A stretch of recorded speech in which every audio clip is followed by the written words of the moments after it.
Les prédateurs que vous allez voir en action ont plusieurs points communs. Ils chassent en groupe, communiquent, élaborent des stratégies et montent des embuscades pour une mise à mort parfaite.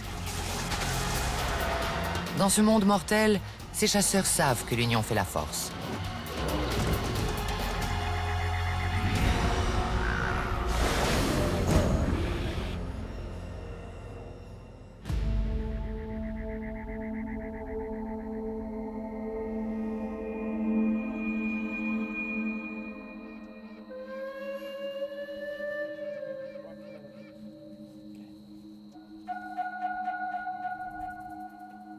Voici les plus gros prédateurs terrestres à chasser en groupe.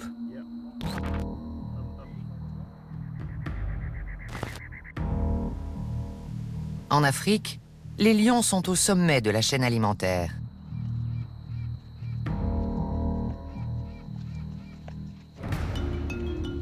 Ce sont principalement les femelles qui chassent, tandis que les mâles se reposent et surveillent leur territoire. Pour survivre, les lions connaissent l'importance du travail d'équipe. Cette fois, ce sont des phacochères qui vont faire les frais de cette stratégie éprouvée. Une lionne se rapproche le plus près possible, puis rabat la proie vers une de ses compagnes en embuscade dans les hautes herbes.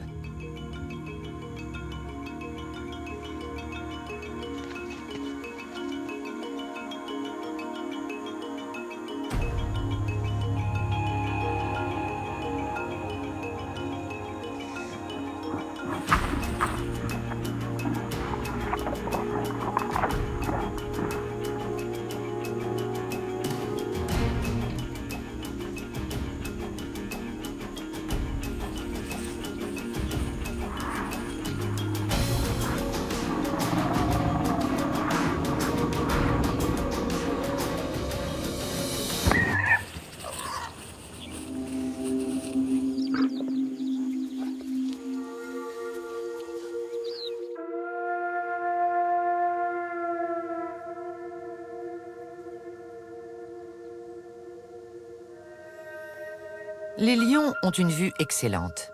Ils ne sont pas aveuglés par la lumière vive du soleil, et même lorsque le soir tombe, leur acuité visuelle est 6 fois supérieure à la nôtre. Ils entendent une proie à plus d'1,5 km de distance.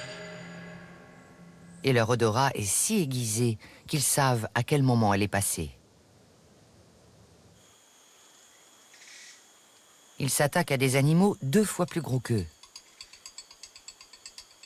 Un zèbre adulte peut peser jusqu'à 400 kg.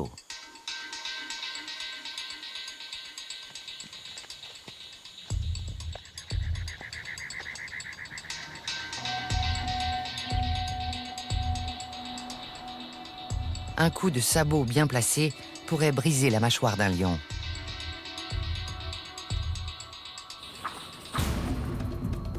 Ces félins sont des sprinteurs, pas des marathoniens.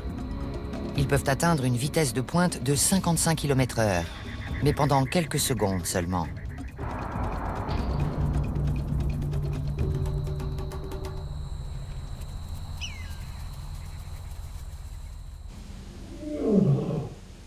Alors ils font équipe et encerclent peu à peu leurs victimes. Les zèbres ont appris à se tenir à distance, mais l'un d'eux va bientôt enfreindre la règle numéro 1 dans la savane. Ne jamais s'éloigner du troupeau.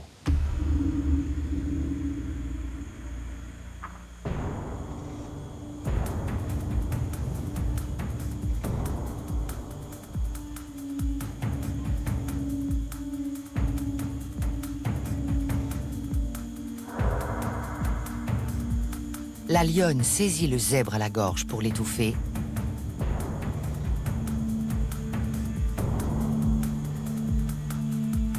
Tandis que les autres l'immobilisent.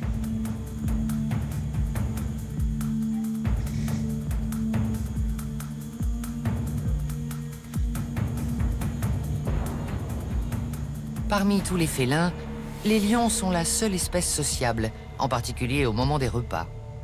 Les mâles sont les premiers à se servir.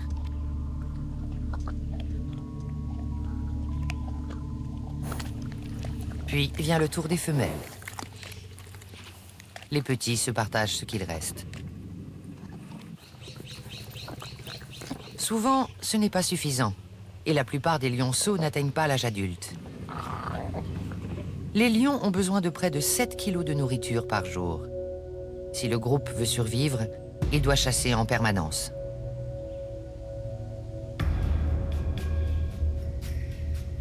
Certaines proies exigent la participation de tout le monde. Un buffle d'Afrique est un très gros morceau. Il pèse parfois 5 fois plus qu'un lion. Les lionnes vont avoir besoin de renforts.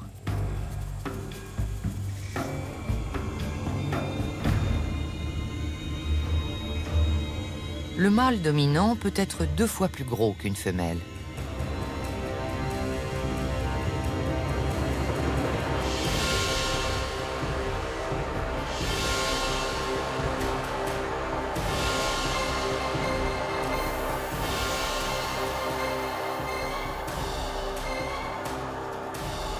Rien n'est laissé au hasard. C'est une attaque en 2 temps. Les lionnes harcèlent le buffle et le distraient. Puis, dès que l'occasion se présente, le lion attaque par derrière pour le faire tomber.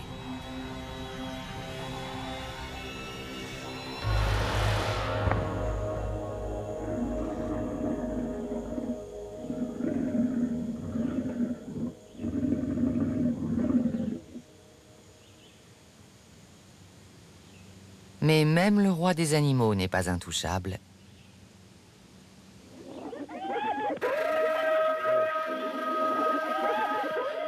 Certains ne demandent qu'à leur voler leur nourriture.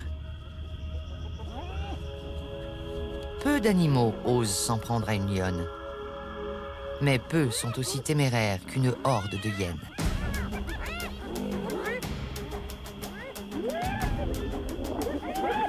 Ce genre d'affrontement a rarement été filmé.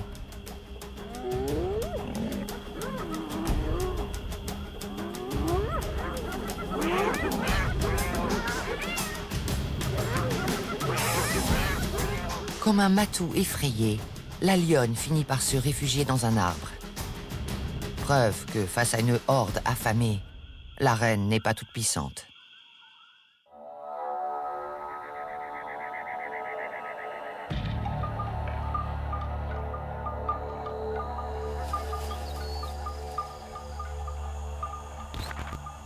Aussi coriaces soient-elles, les hyènes ont un mode de fonctionnement plus proche de celui des singes que des lions.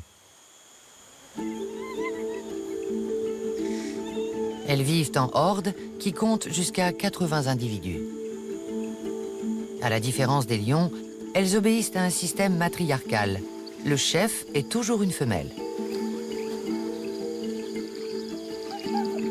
Ensuite viennent les jeunes, et tout en bas de l'échelle sociale, les mâles adultes.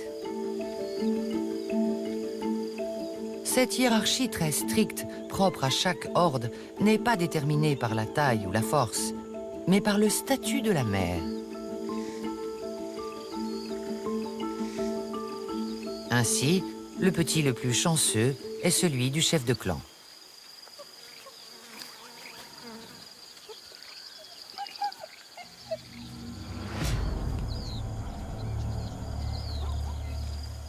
Les hyènes ont la réputation d'être des charognards et des chapardeuses qui volent les proies tuées par les prédateurs de plus grande taille. Comme ce léopard.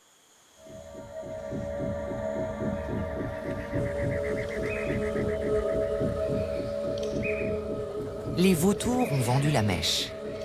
Il y a de la viande fraîche quelque part. Les hyènes ne perdent pas une seconde. Le léopard va-t-il récupérer ce qui lui appartient?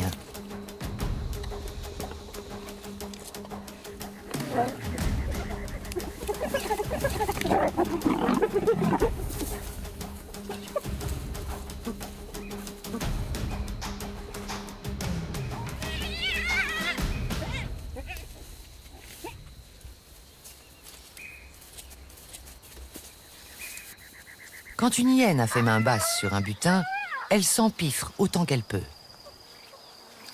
avant l'arrivée du reste de la horde.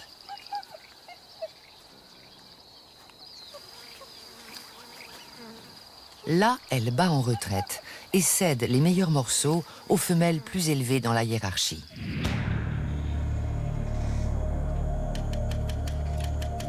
Les hyènes ne sont pas seulement des voleuses, ce sont aussi d'excellentes chasseresses.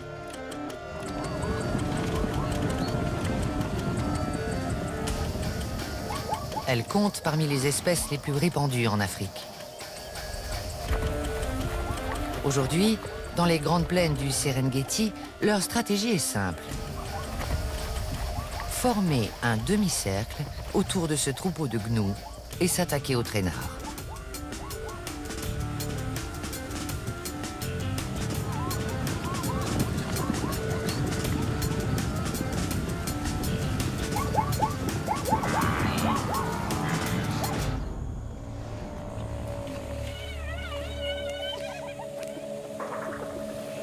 Les lions tuent leurs proies avant de passer à table, mais les hyènes les dévorent vivantes. Dotées de mâchoires surpuissantes et d'un estomac à toute épreuve, elles broient et digèrent même les os. C'est à cause du calcium qu'ils contiennent que les excréments des hyènes sont blancs.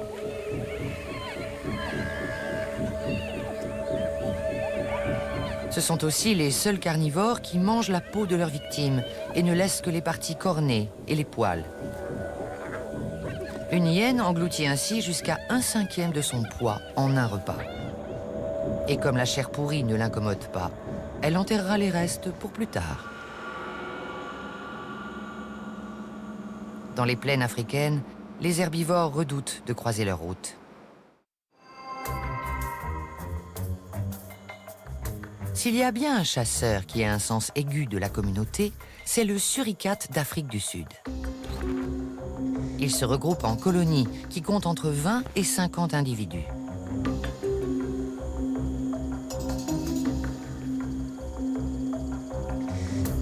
Ces petits mammifères font partie de la famille des mangoustes. Ils chassent toujours en groupe. Mais avant de partir sur le sentier de la guerre, ils organisent leur défense. La raison en est simple. Un suricate pèse moins d'1 kilo pour une vingtaine de centimètres de haut, ce qui le rend vulnérable.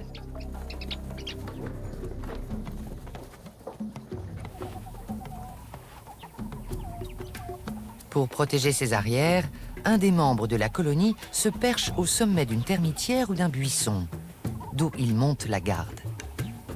Dès que la sentinelle repère un danger, elle aboie pour prévenir les autres. Elle est relevée au bout d'1 heure, de façon à pouvoir chasser elle aussi. Mais en attendant, elle pousse des cris à intervalles réguliers pour signaler que tout va bien. Pendant ce temps, le reste du groupe peut quitter le terrier.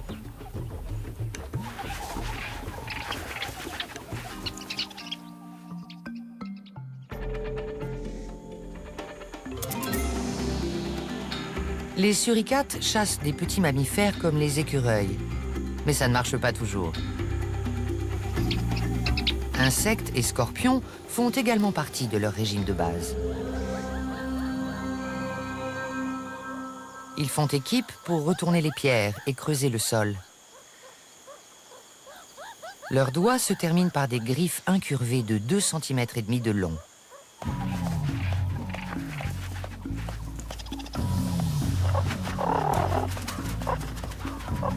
Au menu d'aujourd'hui, du scorpion.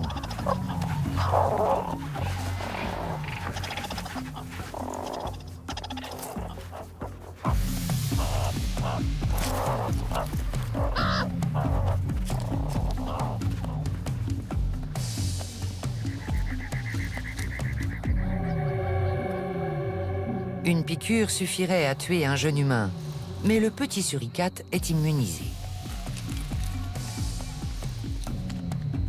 À part la queue qu'il arrache, il ne laisse rien.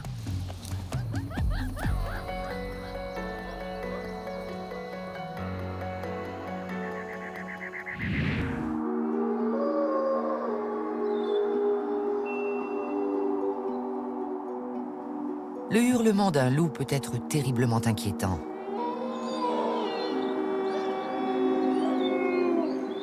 Surtout si c'est le dernier bruit que vous risquez d'entendre.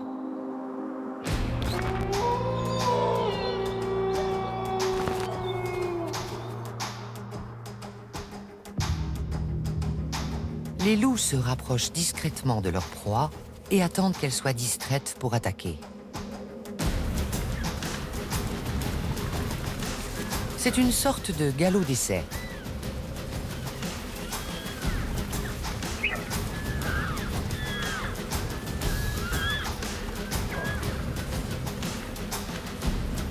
Après 180 mètres, la meute décidera ou pas de continuer la poursuite.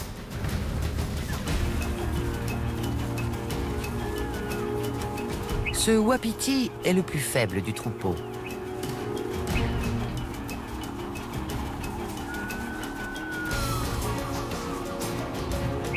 Un loup possède 42 dents, 10 de plus que l'homme.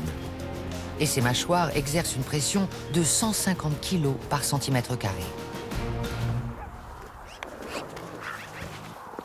Les loups commencent par les organes et dévorent leur proie encore vivante. Presque exclusivement carnivores, ils ont besoin quotidiennement de 3 kg de viande. Mais si l'un d'eux n'a pas mangé depuis plusieurs jours, il peut engloutir 9 kg de nourriture en un repas.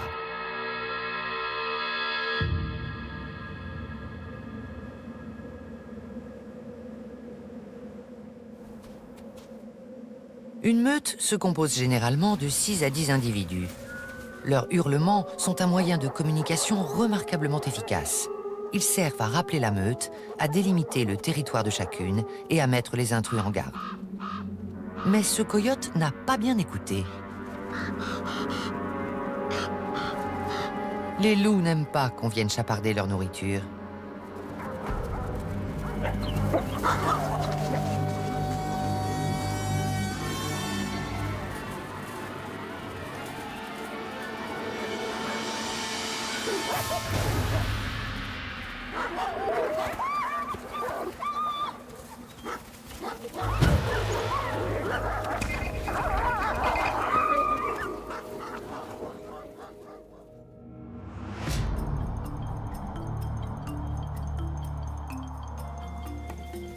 Comme chez les lions et les hyènes, chaque meute obéit à une hiérarchie très stricte.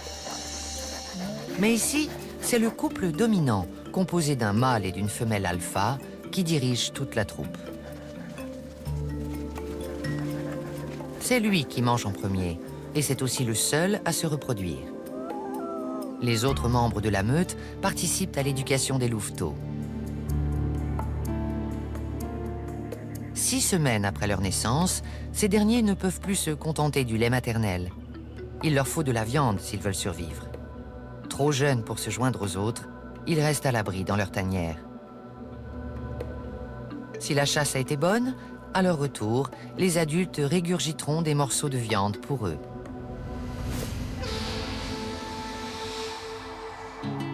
Mais trouver de quoi manger n'est pas toujours facile. Le territoire d'une meute couvre 200 km² en moyenne.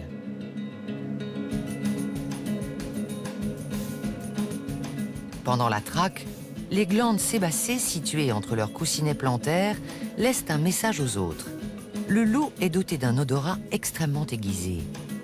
Dans de bonnes conditions, il repère une odeur à près de 3 km de distance.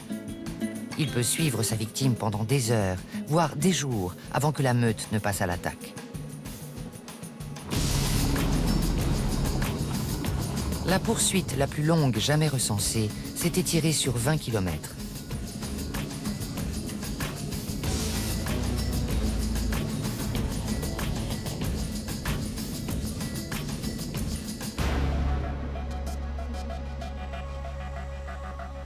Rien d'étonnant à ce que les sous-marins allemands aient adopté la même technique pendant la Seconde Guerre mondiale.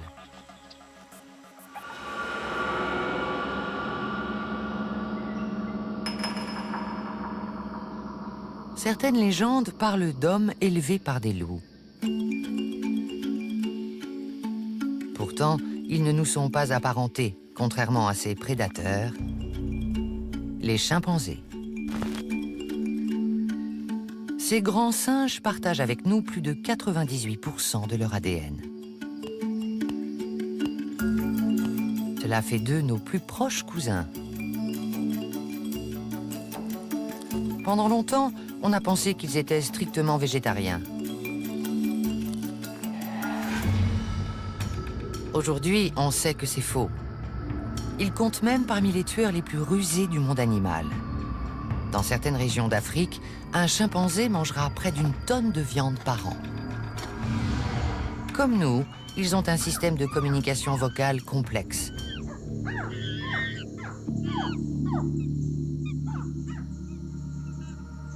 Celui-ci donne le signal. Toute la troupe s'ébranle.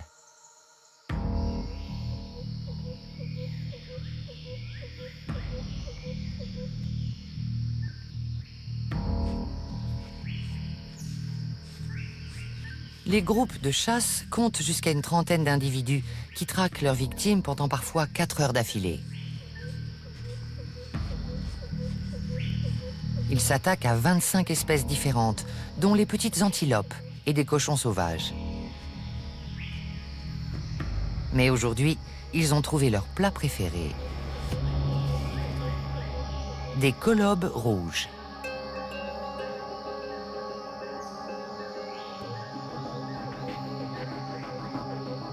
C'est là que l'intelligence paie. Les chimpanzés prennent position au sommet des arbres et encerclent les colobes.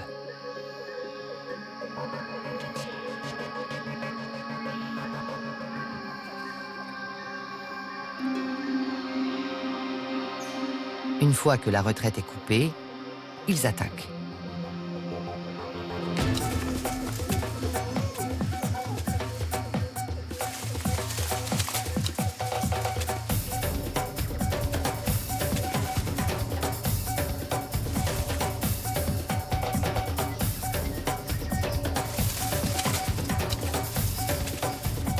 Les colobes mâles ont beau se défendre, c'est le combat de David contre Goliath. Mais sans la fronde, les chimpanzés sont 6 fois plus lourds. Les jeunes et les mères sont séparés, ce qui en fait des cibles faciles.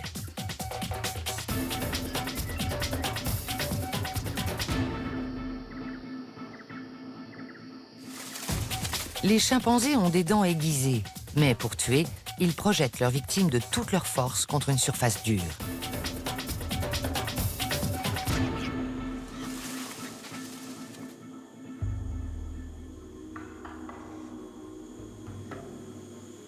Ils parviennent parfois à prendre une demi-douzaine de colobes au cours d'une chasse, mais le plus souvent, ils n'en rapportent qu'un seul. Les grands mâles dominants mangent les premiers, comme chez les lions. Mais contrairement aux félins et à l'instar des humains, ils partagent leurs repas avec leurs familles et leurs alliés.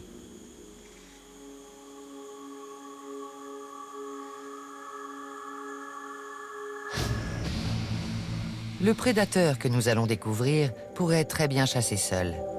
Mais en banc, il peut s'en prendre à des proies 10 fois plus grosses que lui. En Amérique du Sud, on a recensé plus de 20 espèces de piranhas. Le plus connu est le piranha à ventre rouge, digne de sa réputation de tueur féroce. Pendant la saison des pluies, de nombreux cours d'eau sortent de leur lit. Les piranhas aussi. Ils vont ainsi pouvoir s'attaquer à des proies normalement inaccessibles, les grandes aigrettes qui nichent dans les rares endroits encore au sec.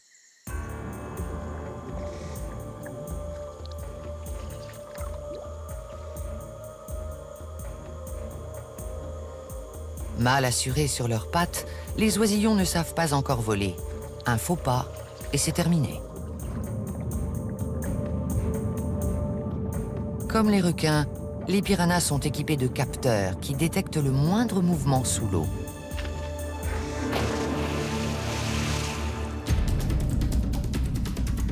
Ils peuvent aussi sentir une goutte de sang à 3 km de distance.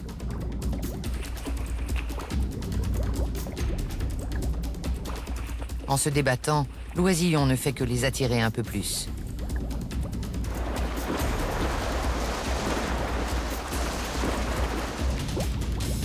Il ne reste plus que quelques plumes à la surface. Leur nom vient du Tupi-Guarani, piraya, qui signifie « poisson avec des dents ». On comprend pourquoi.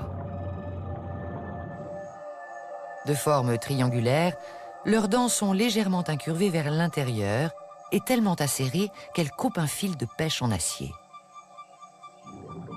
Malgré sa réputation de monstre, le piranha n'est pas très grand. En moyenne, il n'est pas plus long qu'un crayon. Ils chassent en banc pour la même raison que les autres poissons. Leur nombre est un gage de sécurité. En période de crue, la nourriture est abondante, mais dès la fin de la saison humide, c'est une autre histoire. La terre s'assèche et le niveau des eaux baisse dangereusement. Prisonniers des méandres et des mares où l'eau est encore assez haute, les piranhas se jettent frénétiquement sur tout ce qui passe à leur portée, y compris sur leurs congénères blessés.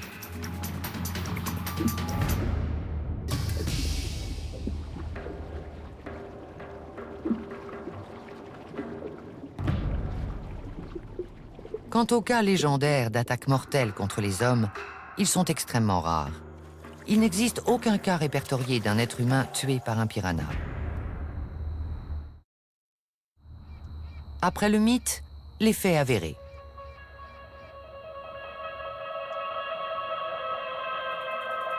Voici l'animal terrestre le plus rapide du monde, le guépard. Les guépards chassent à vue, en terrain ouvert.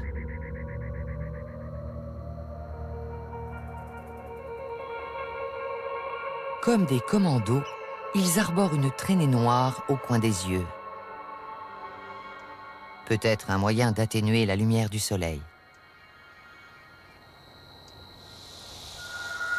De la pointe des oreilles au bout de la queue, le guépard est taillé pour la course. Ses griffes semi-rétractiles et ses coussinets lui donnent une meilleure adhérence au sol. En général, il s'approche discrètement jusqu'à une trentaine de mètres de sa cible avant de bondir.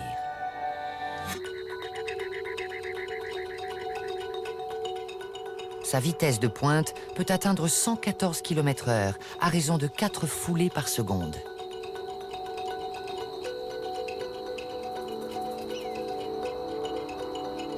Pendant ce bref laps de temps, son rythme respiratoire passe à 150 inspirations par minute.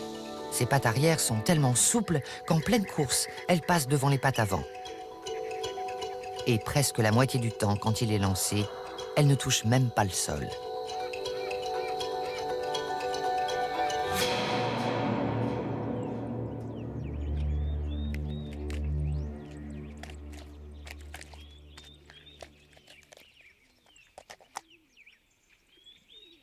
Les femelles chassent seules, contrairement aux mâles.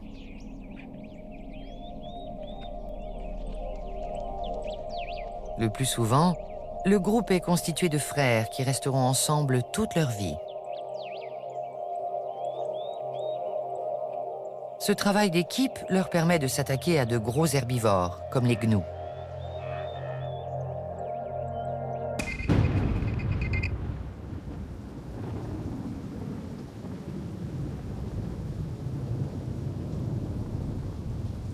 Quand un guépard est affamé, il ne va pas se laisser arrêter par une petite pluie.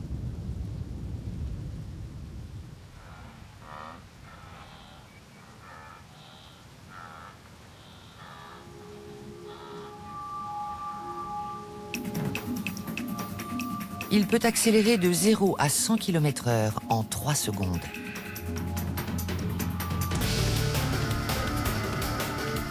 Mais sa température corporelle monte tellement haut qu'il ne peut tenir cette vitesse que sur une distance de 275 mètres environ. C'est d'ailleurs pour cela qu'il chasse en groupe. Quand l'un est épuisé, les autres prennent le relais.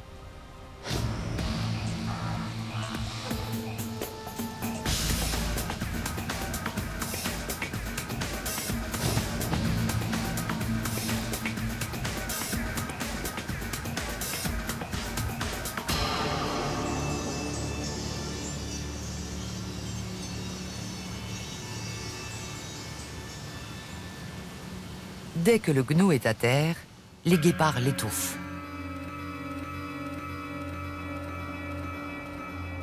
Voilà une fratrie qu'il vaut mieux éviter. Pourtant, les guépards sont des amateurs comparés à ces monstres de poche. On compare souvent les fourmis écitons ou fourmis légionnaires aux hordes de huns qui ravageaient tout sur leur passage. Face à elles, il faut fuir, et vite. Quand une colonie de fourmis est en marche, elle ne fait pas de quartier. Tout ce qui se trouve sur leur chemin sera impitoyablement dévoré.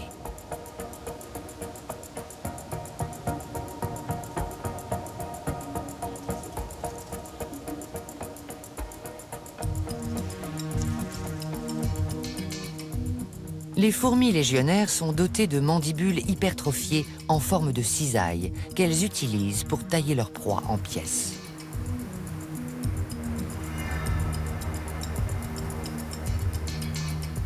Elles ne perdent pas de temps à la dévorer et la digérer. Tout en la découpant, elles l'aspergent d'acide formique. Celui-ci dissout les chairs, les tendons et les muscles en une sorte de liquide qu'elles avalent avant de continuer leur route.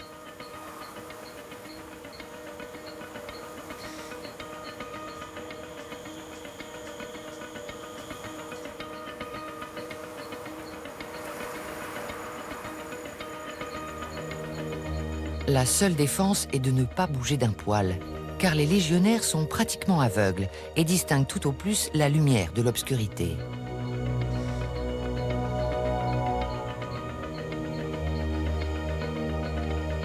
Elles repèrent donc leur proie à leur mouvement.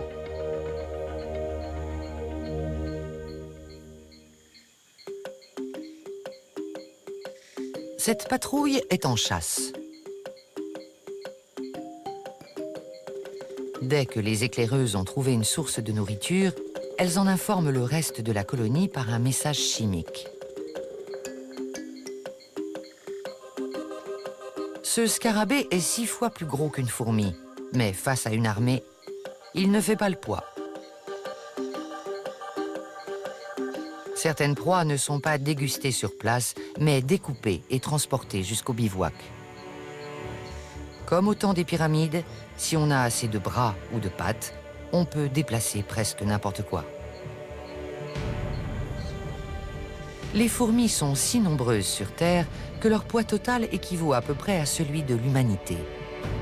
D'ailleurs, leur nombre fait d'elles un insecticide naturel, capable de nettoyer une zone entière, jusqu'à ce qu'elles reprennent leur route.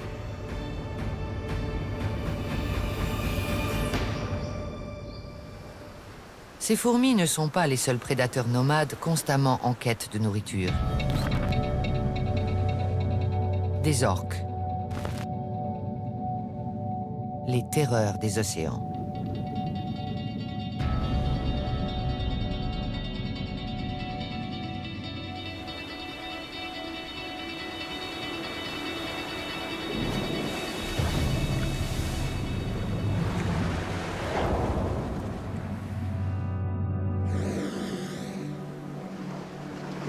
Elles ingurgitent quotidiennement jusqu'à 140 kilos de nourriture.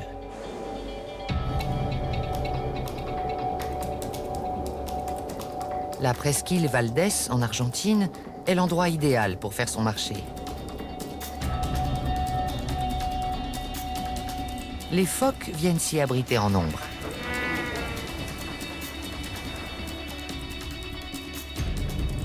Avec ses eaux profondes et ses plages qui descendent à pic, la presqu'île est un terrain de chasse idéal. Les orques repèrent leur proie par écholocation grâce à leur sonar interne. Elles émettent des clics et des sifflements qui rebondissent sur la cible. Le fait que la plage soit très pentue permet à une orque de nager sans être vue jusqu'au rivage.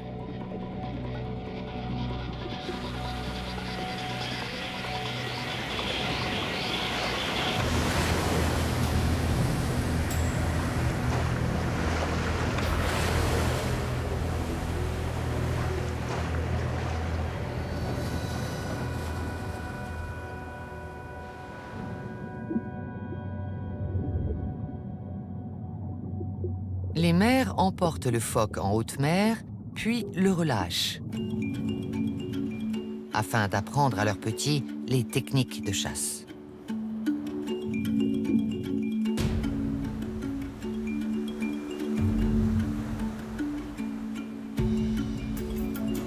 Contrairement à ce qu'on pourrait penser, on ne joue pas avec la nourriture ici. On donne un cours de prédation.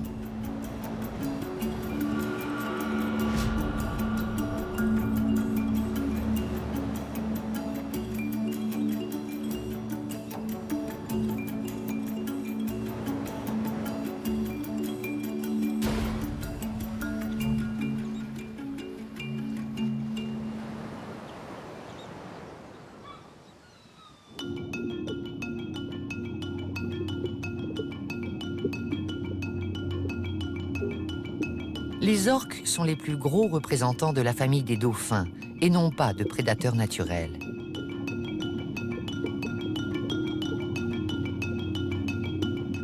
Elles ont l'habitude de collaborer pour attaquer des proies à première vue inaccessibles, comme ce phoque qui se repose sur un morceau de glace flottante. Avec un bel ensemble, elles créent une vague qui fait chavirer la glace.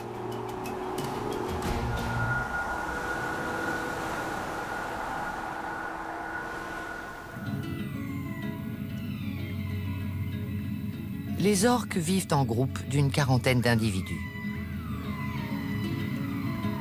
Elles communiquent par des sifflements et des grognements qui constituent un dialecte propre à chaque groupe.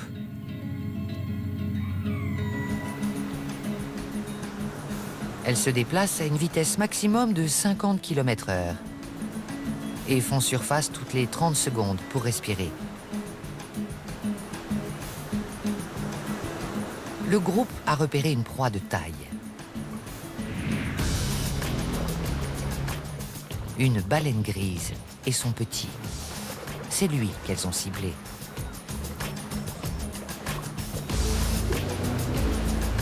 La stratégie des orques est simple.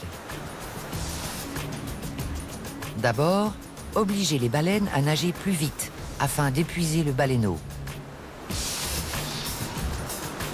Puis, le séparer de sa mère.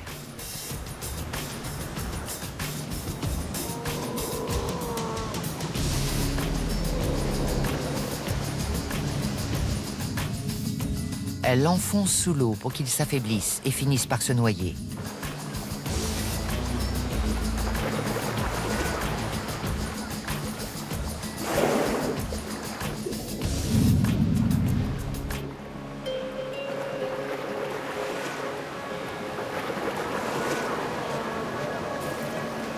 Son calvaire s'éternise pendant près de 6 heures.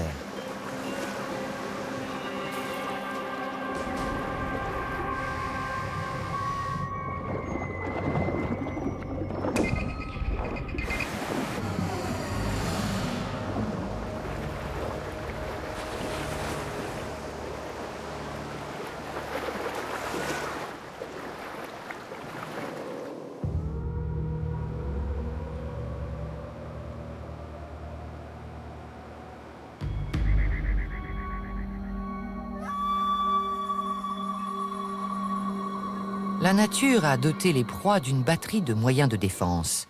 Force, vitesse, camouflage. Mais certains prédateurs ont réussi à mettre tous les atouts de leur côté, comme cette espèce africaine, les lycaons, appelés aussi loups-pins en raison de leur pelage tacheté unique à chaque individu. Contrairement aux apparences, ils ne sont apparentés ni aux loups ni aux hyènes. Ces chiens sauvages d'Afrique sont peut-être les chasseurs les plus remarquables de la planète. 4 fois sur 5, les lycaons tuent leur proie.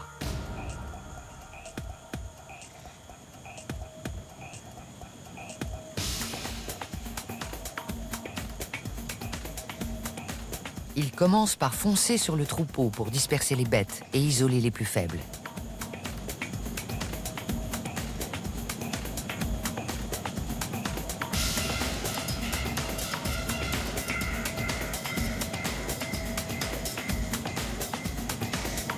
Pour la mise à mort, ils n'ont pas d'autre arme que leurs dents, mais leurs prémolaires sont assez grosses pour broyer les os. Et leur morsure est l'une des plus puissantes chez les mammifères carnivores.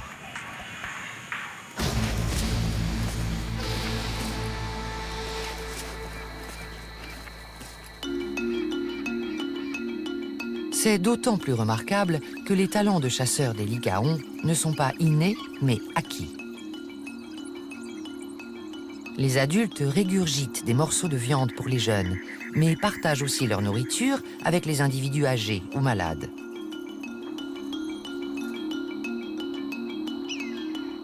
De plus, il est rare qu'ils se montrent agressifs les uns envers les autres. Un comportement exceptionnel dans la nature. Les lycaons chassent sur un territoire très varié, qui va de la savane aux bush, en passant par les plaines inondables.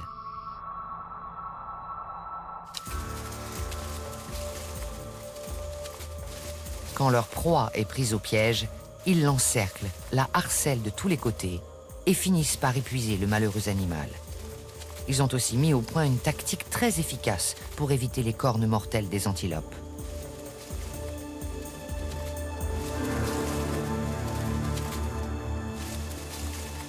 Tandis qu'un des leurs la retient par la queue, un autre s'accroche à son museau. Le reste de la troupe lui déchiquette le ventre et la dévore vivante. Cela peut paraître cruel, mais ils n'ont pas le choix. Si des lions traînent dans les parages, ils n'hésiteront pas à leur voler leur repas. C'est pour ça qu'ils mangent à toute allure et en silence, contrairement aux hyènes, incapables de passer à table sans ameuter tout le quartier.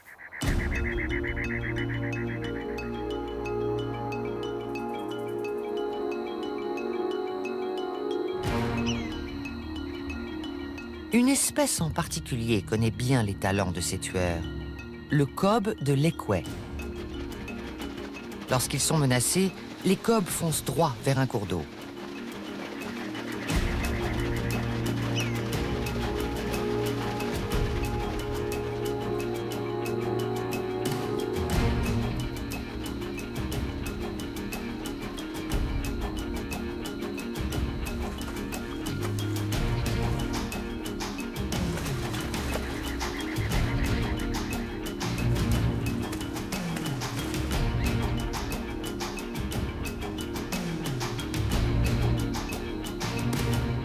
Mais ils ne sont pas tirés d'affaire pour autant.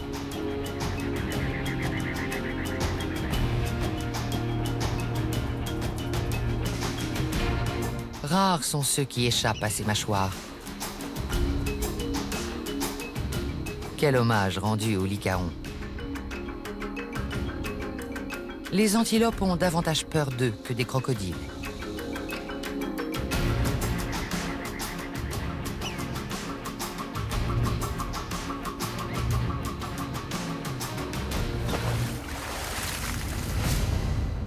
L'union fait la force. C'est l'enseignement de la nature à de nombreux prédateurs qui survivent en restant ensemble. Si vous pensiez qu'à plusieurs, on n'arrive jamais à rien, prenez donc exemple sur ces animaux.